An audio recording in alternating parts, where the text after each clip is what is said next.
کینوێ هەمیشە دڵخۆش و شادمان و بەختەوەر بن. ئێمەش زۆر دڵخۆشین کە لەگەڵ ئێوەی ئازیز و خۆشەویستە بین. پرۆگرامی ڕۆژێکی نوێتان پێشکەشەکەین و کۆمەڵێک بڕگە و بابەتی جیاوازمان ئامادەیە تا کۆتایی پرۆگرام لەگەڵمان بمێننەوە. دوێنێ یادی سلێمانی بوو و ئەمڕۆژ بەرنامەکەمان تقریبان تەواوکەری بەرنامەکەی دوێنێ ئەبێت هەر تایبەتە بێ بە سلێمانی و تایبەتە بێت بە یادی 240 ساڵی بنیادنان و دامەزراندنی شارە حەیاتەکە، شاری شاران، شاری سلێمانی. ئەمڕۆ شاعیرێکی یان قەڵەمێکی دیاری شاری سلێمانی لامان میوانە کە شعرەکانی باز لە جوانیەکانی سلێمانیەکە، باز لە ئازارەکانی شاری سلێمانیەکات و هەمیشە شعرەکانی گزارش بووە لە هەر شتێک کە لە سلێمانیە بوونی هەبوو بێت، هەر لە کۆنەوە هەتاکو ئێستا ئەویش شاعیر عومەر عەبدولکەریم ناسراو بە عومەر کەسانە کە زۆرینەمان ئاشناین بە شعرەکانی و هەندێک لە شعرەکانی شاعیر عومەر کەسان کراونەتە گۆرانی و هونەرمەندەکان سوودیان لە شعر و تێکستەکانی ئەم شاعیرە وەرگرتووە بۆ ئەوەی کە بەرهەمێکی جوان بەرهەم بێنن. جاڕاندەك و خۆشت ئاماژت پێکرد هەندێک جار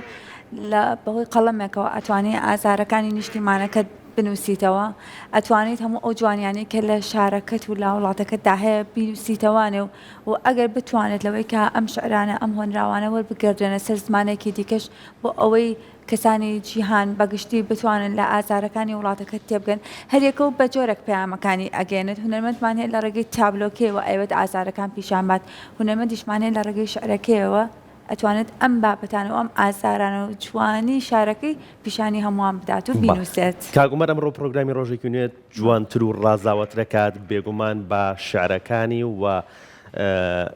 هەندێک لە شعرەکانیشیمان بۆ خوێنێتەوە. کاک عومەر لێرە ئامادەیە، فەرموو. فەرموو.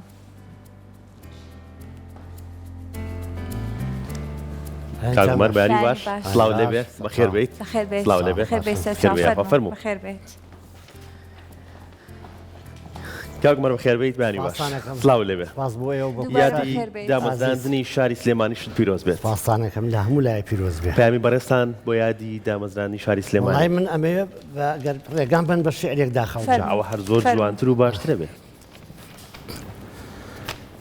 چۆن سلێمانی دروست بوو، ئێوارەیەک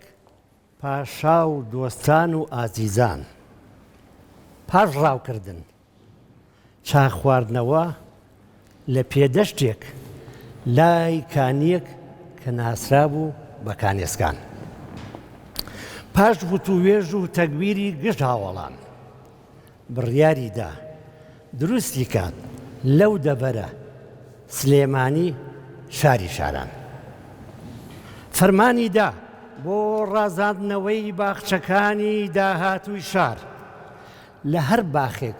گوڵی بۆن خۆش داری بەفەڕ نەمامی جوان. لە دەڤەرێک هەر ناوچەیەک پەنجە و مەقامی کارامەی دەست ڕەنجینی پیشەوەران. لە هەر کەلتورێکی جوانی کوردەواری مشتێ هزر و پێنووسێک و هونەرێکی ڕەسەنی لەمەڕ خۆمان. بۆ هەر کۆڕ و ڕاوێژی پیاماقوڵان ڕیشسپیەک بۆ ڕێنمایی و چارەسەری گرژی و ئاڵۆزی کێشەکان. لە هەر هۆزێ چاو نەترسێ کەسی ئازا پیاوچەلەنگێ بۆ چقڵی چاوی ناحەزان. شار دروست بوو هەر بەهاری عومری بوو شار هەڵتۆقی بۆ تەمەنی ڕۆژ بە ساڵ چوو پەلی هاویش ئەنیشتی شار کەوتەبان سەر گشت شارەکانی کوردستان. دەستەکانە خۆش بێ. سپاس بۆ تۆ. سپاس بۆ ئێوەش. باشە، بەڕێستان بە شعرێک گزارشتان کرد لە جوانیەکانی سلێمانی، گزارشتان کرد لە دروستبوونی شاری سلێمانی. سلێمانی بۆ بەڕێستان چیە گەیەنێت؟ سلێمانی بەلای منەوانەیە کۆپلێ شعری کورتمەیەڵێ سلێمانی مێرجێکی پارایوی سەوز هەر کەس تێکە و مەحاڵە لێ دەرباز بێ. تۆ دیقەت بن لە کەرکووک لە هەولێر لە هەر شوێنێ خەڵک هاتوۆتە ئەم شارە بۆ ماوەیەک ژیاوە ئێستا ناچێتە دەرەوە. تایبەتمەندیەکی هەیە سلێمانی ئەمە نەبێ بەوەی کە من ئەم شعرانەکە بۆ سلێمانی ئەنووسم خەڵک بەوەی لێک باتەوە بڵێ ئەمە شارچێتی یان جۆرێ لە خۆپەرستیەکە بۆ سلێمانی نەخێر. من ئەگەر ماڵەکەی خۆم خۆش نەوێ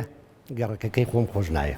گەڕەکەکەی خۆم خۆش نەوێ شارەکەی خۆم خۆش ناوێ، شارەکەی خۆمم خۆش نەوێ کوردستانیشم خۆش ناوێ. کەواتە خۆشەویستی سلێمانی خۆشەویستی کوردستانە. ئەم سروشتەی سلێمانی بۆ کە هەرکەس بێتە ناوی ناتوانێت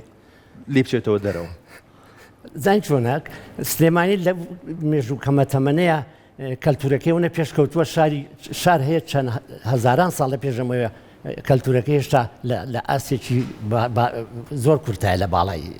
کەلتوری سلێمانی. لەبەر ئەوە سلێمانی لە هەموو ئاسەکانە پێشکەوتووە بە تایبەتی لە بواری ڕۆشنبیریە شارێکی زۆر پێشکەوتووە و ئێمە شانازی پێوەکەین هەم بەم سروشتە جوانی کە هەیەی بەڕاستی جوانی سلێمانی نازانم چۆن باسیکەی. زۆر باشە. هیوادارم توانی بێتم لەو چەند پارچە شێعرەمە شتێکم بۆ نووسی بێ. لە پاڵ جوانیەکانی سلێمانی و لە پاڵ ئەو سروشتە جوانەی کە شعری بۆ ئەنووسیت تا چەند هەوڵت داوە ئازارەکانی ئەم شارەش لە ڕێگەی قەڵەمەکەی خۆتەوە بینووسیتەوە تاکو بگات بە هەر هەموو کەسێک و بە هەموو جیهان. جوانە ئەوە پرسیارێکی جوانە. من سلێمانی ماوەیە بارودۆخی سلێمانی تێک چوو بوو بەڕاستیەکەی زۆر کاریگەری لێکردم. یعنی گریان ماها بۆ سلێمانی وای لێ بێ. دوکانار ئیشی نەما بوو خەڵک کەوتو بۆ بەلە قاژەیە خول لە ڕژێمەکانی داگیرکەرانی پێشوو کە چەندین جار منعی تەجەولی 63 بیریە. هەموو نەهامەتیەکانی دوای ئەوم بیریە 74 بیرە کە شەڕ بووانی لە بینی کورد و شۆڕشی عێراقا. ئەمانم هەمووی بیری ئەم نەهامەتیانە من بەڵام ئەگەر داگیرکەر هەرچیمان پێ بکە مشکیلە نییە ئەوە داگیرکەرە، بەڵام ئەگەر خۆمان بیکەین ناخۆشە. من ئەم شعرم هەیە بۆ ئەو حاڵەتەی کە ئێمە خۆمان سلێمانی بپارێزین. فەرموو. دڵم پارچەیەک خوێن و گۆشتە خۆشەویستی گرێی داوە، چاوم تەمەنێ تا مەزرۆیە ئەلبومی خەمتیا جێماوە، چۆن دڵی دێ دەستەکانت جگەری خۆی بسووتێنێ، خەرمان بەرەکەتی ڕەنجت ڕەشەبای شوم بیفڕێنێ، سارای بووکێنی شارەکەت ڕق و کینەی ناحەزانت بیژاکێنێ، بەڕۆح و گیان دەتلاوێنم نووری چاوم، هۆ شارەکەم شاری شاران سلێمانی، ئەو ساتانەی لێ دوور دەبم نزیکتری لە نێو دڵمای شاری جوانی. باشەکانت خۆش ئەکرێت پێت بڵێن شاعیر و لەگەڵ ئازاری میلەتەکەتانە بیت؟ وڵای من باسی خۆم با بکەم. من شعری ئەوین و عەشقم زۆرە، بەڵام شعری نەتەوەیشم زۆرە. ئەگەر توانی بێتم ئەوە خوێنەر و ئێوە بڕیاریین، خۆم ناتوانم بڕیاری بم، بەڵام ئەوەی خۆم بزانم من لە هەموو ئاسەکانی ئازارەکانی نەتەوەکەما بەشدار بووم. بۆ نمونە حەوت سرودی نیشتیمانی مەیە هونەرمەندی گەوری وەکو مامۆستا ئەنوەر قەرەداخی، ناسیر ڕەزازی، حەمە جەزای نەمر، کەمال مەحەمە و میدیا حسێن، لوقمان سەلیم، سەباح شێخانی و زامبیا، ئەمانە سرودەکانی منیان وتووە. ئەگەر سرودەکانم ئەو شعرانە کاریگەری نەبوایە ئەو هونەرمەندە گەورانشتی منیان نەئەوت. زۆر باش. تا چەند ئەو وشانەی کە بەکاری ئێنی لە شعرەکەتە ئەتەوێ هەڵقوڵاوی زامی نیشتیمانەکە بێت، هەڵقوڵاوی وشەکان بێکە لە دڵی هەمووان نابێت. من لە هەندێک شعرما وشەم هێناوە لێرەوە لێم باوەڕ ناکەم تا ئێستا لە ئەدەبیاتی کوردیان یعنی کەم بەکار هاتووە یان بەکار نەهاتووە. بۆ نمونە گەوەم بەکار هێناوە لە شعرا گەوە ئەو پێچی شاخەیە کە ئەو دیوی دیار نییە. چەقچۆم بەکار هێناوە، چەقچۆ حاڵەتێکە لە بینی تەزین و بەستنە، یعنی پەنج زمانم بەکار هێناوە، هەندێک وشەم خۆم بەکارم هێناوە. باشە. بەڕێستان شارێکتان هەیە ئاگادار بە کە پێیانەیتە ئەم خاکەی سلێمانی بە ئەدەب بە لە حزوری ناوداران و شاعیرانی، جا پێمان خۆشە بەدەنگی بەڕێز. تۆ بە حەقایەتەکەی پێ بڵێم هۆکارەکەی چی بوو؟ من هیچ شعرێکم لێرەوە لێم ئەمە چەندی جاری تومە شعر نابێ قەڵەم و کاغەزایان نێیت و بتەوێت شعر لە سێدارە بی، ئەوە شعر نابێ. شعر وەکو مناڵێکی کۆپەیەکی ساوە وایە لە دەرگای دڵەیە، ئەگەر لە کاتی خۆیان دەرگای لێ نەکەیتەوە ئەڕوا من چەندین شعرم ڕۆ ئەم شعرە مناڵ لە دوکانی کاک جەمیلی مەحموود عێراقی هاوڕێمە لێرەوە ڕێزم بۆیە دانیشتە بۆم سەیری فەیسبوک ماکردم مناڵێکی لەوە ئەچوو خەڵکی خواروو بێ چوو بوو لەسەر پەیکەرێ لە پەیکەرەکانی باخی گشتی لەسەر بانمەلی دانیشتە بۆ قاکی شۆڕ کرد بۆ ڕستمی کردمەوە منش ئەم شعرم بۆ هاو ئەو ئیلهامم بۆەوە ئاگادار بە کە پێ دەنێیتە ئەم خاکەی سلێمانی بە ئەدەب بە لە حزوری ناوداران و شاعرانی لە بەختانتە کە بۆت لووە ببینی تەختی بابانی بە ئەمەک بە مەی شێوێنە نەریت و کەلتوری جوانی شارێک لێوان لێو لە جوانی مەنزڵگای ئەحمەدی کاکی مێرگێکی پاراوی سەوزە لە ئامێزیا سەرچاوەکەی سەرچناری چەند میوان دۆست و نەجیبە بۆ کەسانی غەیرە شاری کە ئاڵۆزە موسیبەتە خامۆژ نابێ وەک ڕەشەباکەی جارانی دەستەکانە خۆش بێت ئەکەواتە بەڕێزت ئاماژە بۆ ئاکەلەوەی کە هەر شعرێک کە ئەینووسیت ئەبێ هۆکارێکی هەبێت کە هۆکارێکی بێ ئەو کاتە ئەتوانین بە تەواوەتی ئەم شەرەتی هەڵکێشی بکەی لەگەڵ ئەو هۆکارانە و لەگەڵ ئەو جوانەیەکە هەیە بەڵێ خۆی من زینووی شعر ئاوا ئەمێنێتەوە ئێستا شعری ئەمەی کە ئێستا ئێوە داواتان کرد لە زۆربەی کافتریا و چێشخانەکانی سلێمانی هەڵواسرەوە زۆر ڕۆژی ژەی فرۆشن جومعان لە جادەی مۆلی ئەمە ئەگەر کاریگەری نەبوو بێ خەڵک ناچێ بەدەمێەوە و ئەگەر منیش لە دڵەوە نەمنووسی بێ نەئەبوو بۆ شعرە ئەوە ئێوە خۆتان باسان کرد بۆیە باسیەکەم شعر ئەو شعرەیە کە کاردانەوەی خەڵکی هەبێ نەکتوە هەر بۆ خۆ بینوسی کەواتە ئەتوانین بڵێن لەوەی کە ئێستا لەگەڵ ڕێزما شاعیرانی زۆرمان هەیە بەڵام هەندێک جار تێکستەکانیان ئەوەندە بێهەستە کە ئەیخوێنیتەوانێ هەست بە هیچ شتێک ناکەی کەواتە ئەکرێ بڵێن تەنها وشە بەکارهێنانیە لە شعرەکانە ئەبێ بزانین چۆن ئەم وشانە بەکار ئەهێنیت و لەکوێیە بەکاریان ئەهێنیت و چۆن تێک هەڵکێشیەکەی لەگەڵ ئەوەی کە کاتێک کە من ئەیخوێنمەوە بە تەواوەتی تێکە ببم لەگەڵ ئەو شعرەیە و هەندێک جاوە هەستکەمنەوەی کە ئەو شعرە بۆ من نووساوە یاخود بۆ جوانەکەی ئەم شارە نووسراوە زۆر جوانە تۆ هەر پرسیارەکەی جەناب هەندێک لە وەڵامەکەی منی تیا بوو من لێرەوە بە شاعیرانی نوێ یاخود گەنجەکان ئەڵێم تێکستی زۆر گرنگ نییە مرۆڤ شاعیر بە تێکسێ دوان ئەبێ بە شاعیر لە عەرەبە زۆر شاعیرەیە یەک شعریە ئەنا وە لەیلا کە کازم ساهیر کردوێتی بە گۆرانی کابرا شاعیر نەبووە لەگەڵ کچێکە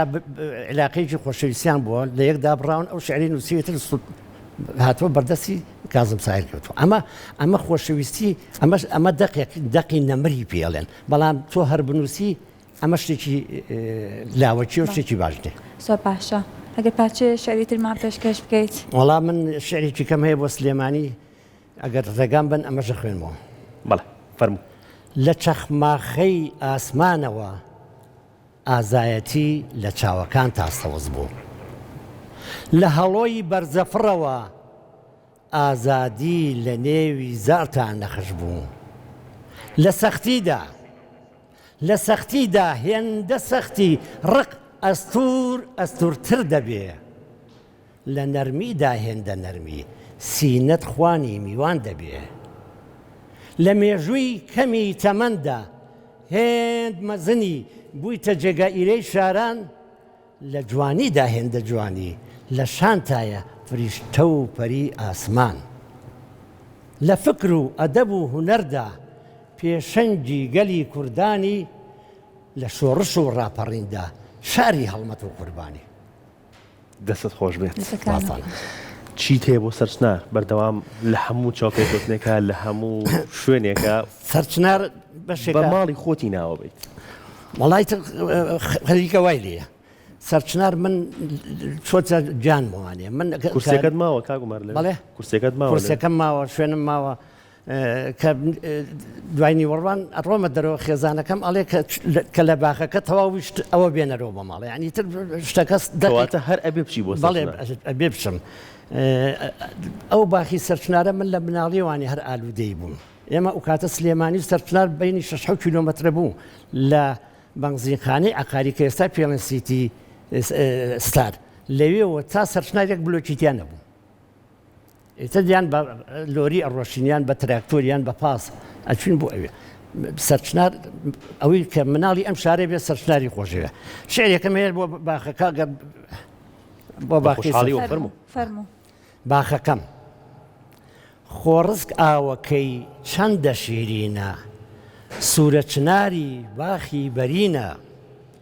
چواروەرزی ساڵی یەک لە یەک جوانتر هەوارگەی شارە و کوانێ دڵگیرتر هاوینی فێنک زستان هەوای خۆش بەهاری ڕەنگین پاییزی مێخۆش خەڵکی ئالوودەی یەک وەرزی تۆیە بۆ سەردانی تۆ دڵتا مەزرۆیە کەچی لەنگەری ژینم لای تۆیە چواروەرزی ساڵیش میوانی تۆیە ڕۆژێ نەتبینم دڵم بەسوێیە ئەو ڕۆژە تەمەن لام ڕەنجەڕۆیە چەندیش دوورکەوم ڕۆحم لای تۆیە ئەوینی عشقم سەرچاوی تۆیە دەستی خۆش دەستەکانە خۆش بێت با تۆزێک لە سلێمانی نەچینە دەرەوە بەڵام با لە ناو سلێمانیا شارێکی خۆشەویستی و عاشقانەشمان هەبێ بە سەرچاو چاوە خۆش بێت بەس پێشوی شعرە بڵێم من لە کۆپلێ شێراڵم سەرچنار هەناسەی سلێمانی یعنی سلێمانی بێ سەرچنار ناتوانێت بجی منیش بێ سەرچنار ناتوانم بجیم بەڵام سلێمانی هەناسەکەی سەرچنارە دابڕان چ زوو هاتی چ زوو هاتی چەند پەلەچووی چۆن ئەم خەراباتەی ناخمت کردە مێرگزاری عەشق و لە عەزرەتە وەکو قەقنەز هێلانەی دڵ دەسووتێنم خۆت پێدوتم تۆ هەورێکی گرینۆکی سینەی ئاسمان سۆزی دڵتی بۆ ناکێشرێ منیش وتم من هەورێکی زۆر بزێوم شەکەت نابم تا چێلگەیەک دەبینمەوە بارانی ڕۆح بەسەریدا ببارێنم دەستی خۆش بێت دەستەکانە خۆش بێت یادگاری چیە لەگەڵ سابوونکەرانە مناڵی ئێمە باخ شێغلەتی بووین مناڵی باخ شێغلەتی بووم ئەو وەختە سلێمانی بچوو بوو لە سابوونکەران ئیترەوە بچووی نایبووە بە حاسەبە ئەکرێن ئەیان چۆن چوویتە سلێمانی ئەم جادی برایم پاشاش پیانە و سەدەکەت هەڵکەندرا بۆی لافای سلێمانی نێتە ناوە خۆزگە بەرنامەی هەبووە باسی شتانەمان بە تایبەتی بکردای بۆ سلێمانی ئەوە وەختی زۆرە بێ باش مەبەستم لەم چند ساڵانی ڕابردووە یادگاری چییە لەگەڵ یەکێک لە حەمامەکانی سابوونکەرانە ئەوە حەمامی مفتیە پێم نییە بەداخەوە پێم نییە و لە بەریشم نییە باشە بەڵام چیرۆکەکەی مامۆ بگەڕەوە دواتر شارەکەشمان ئەوە ڕۆشتم بۆ لای حەمامی مفتیەوە گەراجێکی لێ ئۆتۆمبیلەکەم لێ دانەکەس چوون بە ڕەحمەت بێ ئاسۆی عومەری سوارە ئاوا واقعی وڕما وتمەوە چیوتی کە سێنم کرد کچێ لە حەمامەکەات بۆ دەرەوە هەڵاوی لێڵەسا بۆ تەکسی وەستا بوو هەرچێکی ڕۆی لێەوە زەلامی خۆی یا بە عەمودەکە هەر سێریە کرد ئیتر ئەو شعری حەمامی مفتیم لەوێن ئاسۆی عومەری سوارە بە ڕەحمەت بێوتی ئەگەر شاعیر بێ ئەوەکەی بە شیعر مەداخۆ وەزگەت زووتر بتاون دەقم بێنە ڕۆحی شاد بەس لە جاتی ئەوە شعرێکتان بوو باش فەرموو لە جاتی ئەو شعرە شعریچکەتان باش ئەوە شعرێ دوان ئەوە سیان بۆ یەک وشەی خۆشەویستی دیسان شعری ترت دەوێ خاک بەسەرم ئاخۆ ماچێ تەنیا ماچێ چەند شەڕی خوێناوی سوورتر لە لێوەکانی تۆی دەوێ کە سێوی سەرسینەتم بینی ڕۆژ لە بەرچاوم لێڵ بوو بۆ شەوەکەی مانگی چواردە توایەوە لە شەرمانە ئەوی ژوون بوو دەستەکانە خۆش بێت دەست خۆش شتێکی تایبەتیشی هەیە بۆ گۆیژە بۆ گۆیژە بەڵێ وەڵی ئەوەشی پێ نییە پێم نییە لەبەرم نیە هەندێک بەس باز لێرە شعرێ بۆ کەرکووک بڵێن بۆنە کەرکووک چونکە ئەبێت کەفریا کەرکووک نەکەین کەرکووکمان لە دەزەچێ ئەمە مامۆسان وە قەرەداخی بەڕێز لێرەوە ڕێزم بۆ یەکردوێتی بە سرودی ئاوازی بۆ دانا و ڕێنازوریا تیپی ژانی سلێمانی وتوانە بڵێ سەی زامی جەستەما کەڵپە لە جەست بڵێ سەی زامی جەستەما کەڵپە لە جەرگم دەردێنێ غەدری مێژووی ئینسانیە فرمێز لە چاوی تۆ دێنێ دەستم مەگرە بە زەلیلی ئەمن چۆن دەبمە دیلی تۆ یەخەم بەردە بژیم بۆ خۆم نابمە هەنگوێنی داری تۆ پیرە مەگرون دوورنمامە گڕم چرای تاری ئەوە تا قەندیل مەندیلی مابێ ڕۆحم بە فەرمانی ئەوە کەرکووکم کەرکووکی ئاگر لێوم لێوان لێوە لەگەڕ چاوەڕێم بە فیداتم چەپکە گوڵی بابە گوڕگوڕ دەست خۆش بێت دەستەکانە خۆش بێ. مامۆستا بەچی ئەوترێ شاعیر تایبەتمەندی شاعیر ئەبێ چی بێت؟ خۆی شاعیر کەسێکی زۆر تایبەتمەندی هەیە ئەجنان نابێ بە شاعیرێک کە خەڵک بێ بڵێ شاعیر ئێستا ئەو بەڕێزەوتی زۆر کە شعرن سواونەوە ئەو قسەی من نیە من ناتوانم وا بڵێم بۆ من نەخۆش نی بڵێم بەسەوە شاعیر ئەبێ تایبەتمەندی هەبێ یەکەم ئەبێ ئیلهامی شعر تیا خۆڵقابێ یعنی ئەبێ خۆی خۆڕز بێت چۆن یەکێ دەنگی خۆشە بە تەمرین ئەبێ بەدەم خۆش نابێ یەکێ ئەگەر وێنە چێژ نەبێ بە هەوڵان نابێ ئەبێ بەهرێ ئەو بەهرێ ئەگەر شاعر نەبێ جا کەسانی شاعر کەسانێکی دڵناسکن تووڕەن دڵیشانیشی تیانێ کاتێک کەسانێکی دڵپاکن بەڵێ زیاتر من ناحەزەکانیشم ئەوەی لەگەڵ ماژیاوە ناڵێ هەرڵێ دڵی پاکە کەواتە ئەم بە خۆڕسکتیاتە نەبێت ئەو هەستە ناتوانیت وا لە خۆکەی ببی بە شاعیر یان پێت بڵێن شاعیر نەخێر ئەبێت لە خۆڕس کاتیاتە بێ باش باشە مامۆستا بەسێکی خوێندنەوە و خوێنەواری بکەین لە شاری سلێمانیە ئەکرێت بڵین لە ساڵانی ڕابردووە یا لە ساڵانی زووە مێژووی بڵین گەڕین بۆ مێژووی شاری سلێمانی وەکو خوێندنەوە وەکو نووسین ئەکری بڵین کتێبخانەکانمان هێندەی ئێستا دەوڵەمەند نەبووە بۆ منە شەقامی پیرەمێرد با بە نمونە بێنینەوە ئەوەندەی ئێستا کتێبخانەمان نەبوو ئەوەندەی ئێستا سەرچاوەی نووسین و کتێبی باشمان نەبووە بەڵام خوێنەر زیاتر خوێنەر نەما من بە ڕەحمەت بێ مامۆستا ئومێداشنای ڕفیقم کە هاوڕێ بووین هاوتەمەن بووین تەقریبەن بەیانیان هەڵەساین ماڵمان لەسەر ئەوانە بوو ئەچون بۆ ماڵیان لێوە ئەهاتین لە بازار شێ نانێکمانە خوارد ئەچون بۆ کتێبخانەی گشتی کتێبمان ئەخوێنەوە تا نیوەڕۆن نیوەڕۆژ چون نانێکمانە خوارد هەر لە تەنیشتی وانە سەرپێی ئەچون کتێبمانە خوێنەوە تا ئێوارە ئێستا خەڵک ناخوێنێتەوە کاکە ئێستا خوێندنەوە نەماوە ئەم سۆسیال میدیایە من لە کۆپلێشی ئەرمەیە لەم تەکنۆلۆژیا بە نەفرەت بیت لە سروشتی جوانە دابڕیم ئێمە لە سروش دابڕاوین ئێمە لە ژیانە تەبیعەکەی خۆمان لە هەمومان چوونەتە ناو ئەم مۆبایلەوانێ مناڵەکانمان وا خەریکە زمانی کوردیان بیرچێتەوە منەوەم هەیە ئەنگلیزیەکەی لە کوردەکەی بە قوترە ئێمە جاران خۆمان بوو وشە ئینگلیزی فێربین بەڵام ئێستا خەڵک بە خۆڕسی زمانە کوردەکەی بیرچێت و فێری زمانی چکا بێ بەڵام ئەو خەتای گەورەکان نییە لەوەی کام مناڵێک ئێستا زمانی دووەمی لە پێش زمانی یەکەمەوە بکە زمانی دایکە لەبەری گەورەکان هۆکار وڵای خۆی گەورە دەورێ بینێ من برایەکەم لە 90 چوو بوو ئەمریکا لەوێ چەند مناڵێکی بوو سێ مناڵی بوو لێوە داوای کتێبی کوردی کردووە فێری کوردی کردوون بەس ئایا هەموو کەسێ ئاوا ئەکا هەموو کەسێ ئەوە ناکە بەڵام لەگەڵەوەشان من خۆم نەوەکانی خۆمە بینم مۆبایلەکەی لێسە ناگری ئایپاتەکەی لێسە ناگری قژی خۆی ڕنێ هەنی چۆتە ناخیانەوانێ بەڕاستی ئەمە تەکنەلۆژیات ڕێگر بووە لەمەیکە تەکنۆلۆژیا خۆشەویستیە بۆ خوێندنەوە نەمێنێت بەڵێ خۆی مرۆڤ ئەگەر خۆی زانستەی مرۆڤ بۆ خۆی بووە بە بەلاش ئەوە پێڵم زانست چەند چاکە بۆ مرۆڤ ئەوەی کەش بۆ بە بەڵاش سام تەکنۆلۆژیا تازەیەک کە ئەیبینی ژیانی تێگاوش ئەو ژیانە سروشتە جوانە نەماک نەیماتەوە دەستوچاو خۆش بۆ مامۆستاگیان پێمان خۆشە بە پارچەیەک شعری تر کۆتایی بە پرۆگرامەکە بێنین لەگەڵ بەڕاستە شعرێکی بۆ ئەنفال باش شعرێکە بۆ ئەنفال لێرەوانێ من سەری ڕێز نەوازشدا ئەنوێنم بۆ کارەس ئەو شەیدە سەربەرزانەی ئەنفال گوڵاڵە سوورەی بیابان جا گوڵاڵە سوورە لە بیابانە چۆنە بێ لە سەرابەوە سۆزێ بەر گوێم کەو زایەڵەی عەشقە و لە ڕووی مانگ دەرکەوم